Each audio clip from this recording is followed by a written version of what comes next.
Bismillahirrahmanirrahim. Assalamualaikum warahmatullahi wabarakatuh.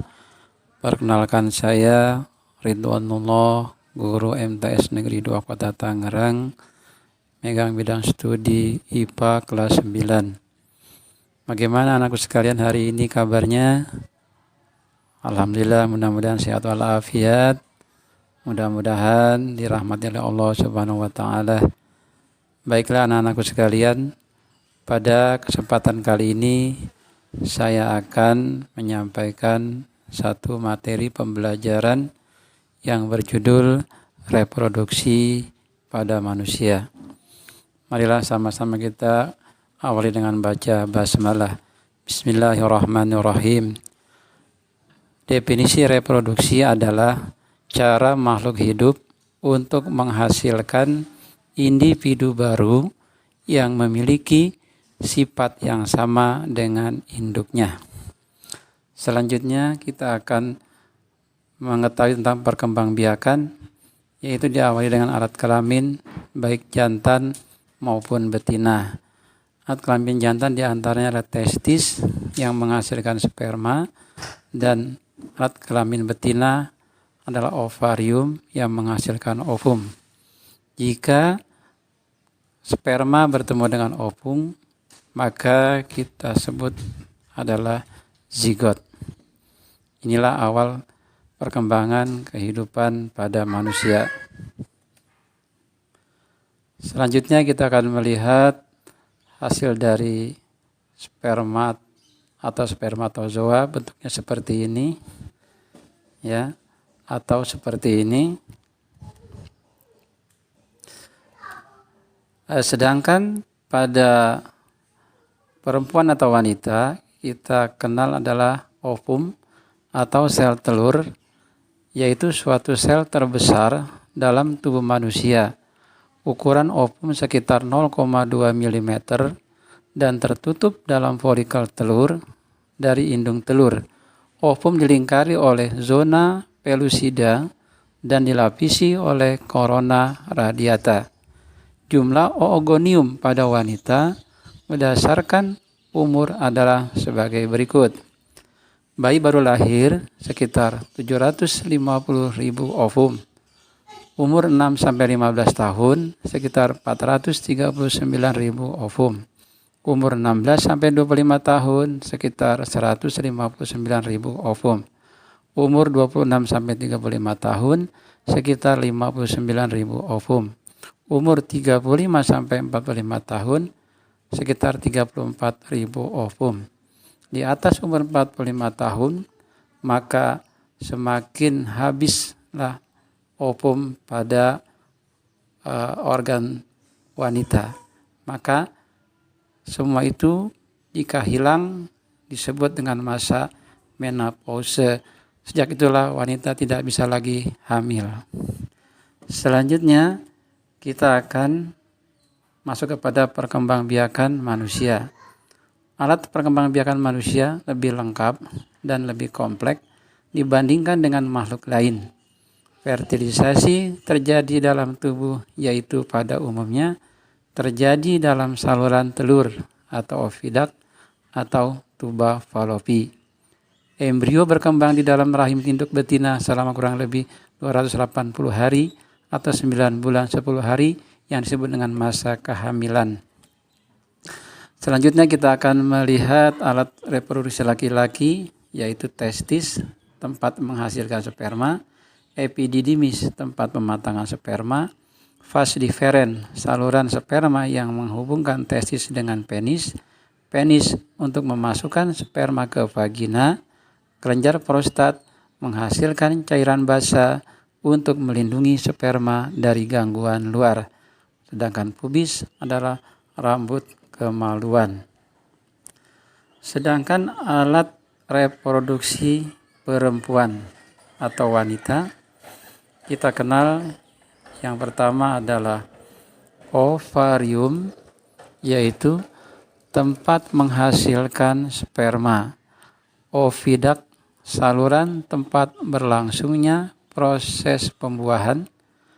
Rahim, tempat perkembang perkembangan embrio, endometrium, dinding rahim, tempat menempelnya sel telur yang telah dibuahi, vagina, jalan keluarnya bayi yang akan lahir, labio mayora, bibir tebal, labio minora, bibir halus, klitoris, kelentit, pubis, rambut kemaluan.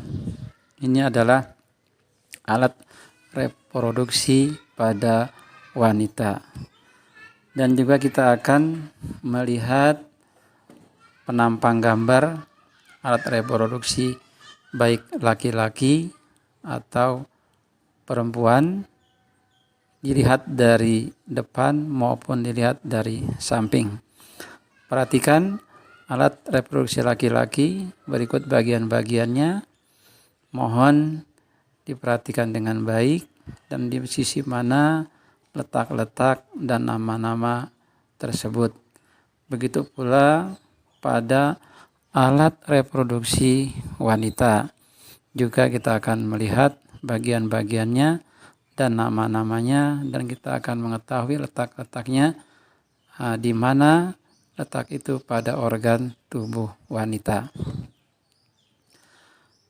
Selanjutnya juga kita akan melihat lagi alat perkembangbiakan wanita pada bagian dalam, yaitu kita lihat nomor 1 adalah rongga rahim, nomor 2 ovidak atau saluran telur, nomor 3 adalah ovarium, nomor 4 adalah rongga vagina, dan nomor 5 adalah lapisan endometrium.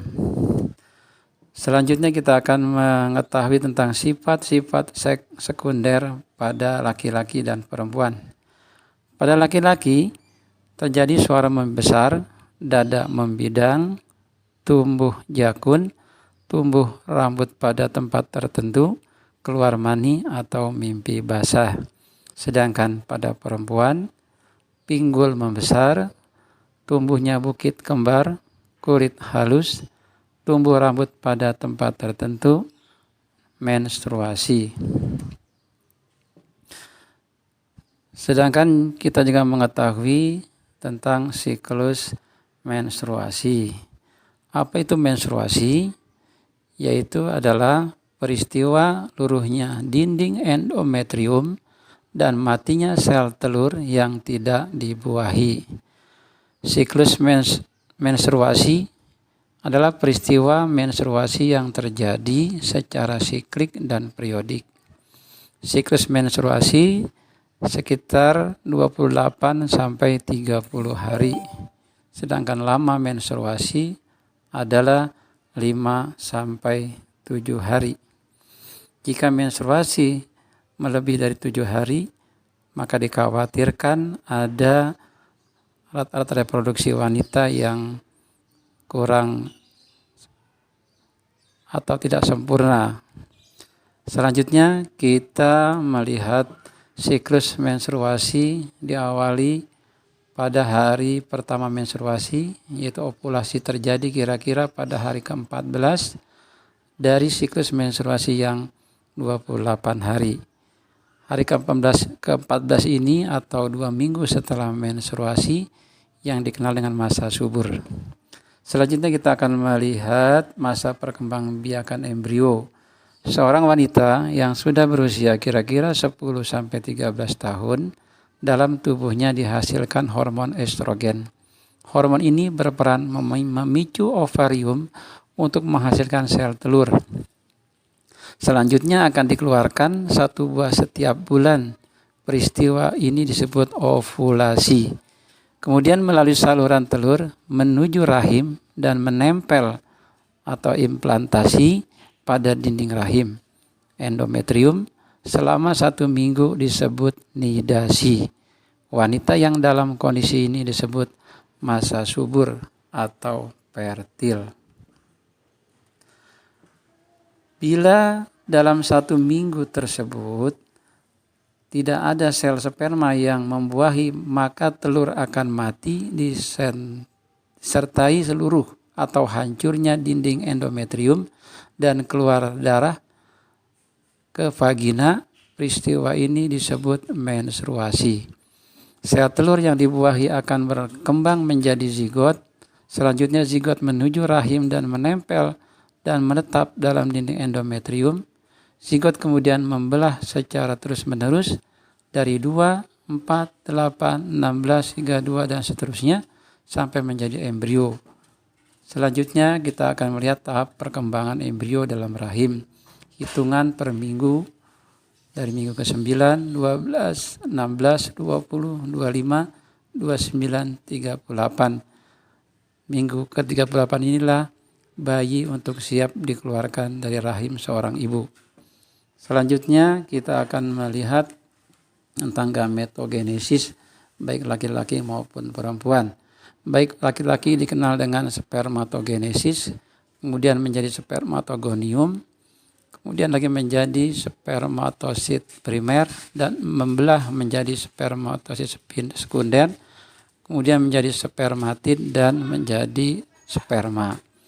Pada wanita dikenal dengan oogenesis, kemudian menjadi oogonium, menjadi oosit primer, kemudian menjadi oosit sekunder, dan juga menjadi sel telur. Inilah terjadinya gametogenesis baik pada laki-laki maupun pada wanita. Pada bagian akhir pembahasan ini adalah kita mengenal tentang kelainan atau penyakit yang terjadi pada sistem reproduksi. Kita kenal beberapa penyakit yang terjadi, di antaranya adalah gonorrhea atau kencing nanah disebabkan oleh bakteri Neisseria gonorrhoeae. Kemudian herpes disebabkan oleh virus herpes simplex genital. Keputihan infeksi oleh jamur. Sipilis atau raja singa disebabkan oleh bakteri Treponema pallidum. Vaginistis, infeksi vagina oleh jamur. AIDS disebabkan oleh virus HIV. Bisul kelamin disebabkan oleh virus HPV. Kutu kelamin disebabkan oleh kutu. Klamidia disebabkan oleh jamur klamidia. Inilah penyakit yang terjadi pada sistem reproduksi. Sekarang bagaimana kita mengantisipasi agar kita terhindar dari semua penyakit pada sistem reproduksi. Apa langkah-langkah yang harus kita lakukan? Yang pertama adalah menjaga selalu kebersihan khususnya alat-alat reproduksi. Yang kedua, menghindari pergaulan seks bebas. Yang ketiga, menghindari pemakaian obat-obat terlarang atau narkoba. Dan yang lebih penting lagi adalah pendekatan diri kita kepada Allah Subhanahu wa Ta'ala dengan cara menjalankan semua perintahnya dan menghindari semua segala larangannya. Mudah-mudahan dengan mempelajari materi alat reproduksi pada manusia, kita dapat mengambil manfaat, khususnya mengetahui hal-hal yang positif dan hal-hal yang negatif. Di antaranya adalah penyakit-penyakit pada alat reproduksi. Mudah-mudahan kita semua terhindar dari semua penyakit itu. Dan mudah-mudahan materi ini bermanfaat dan dapat kita amalkan dan kita aplikasikan dalam kehidupan sehari-hari. Wassalamualaikum warahmatullahi wabarakatuh.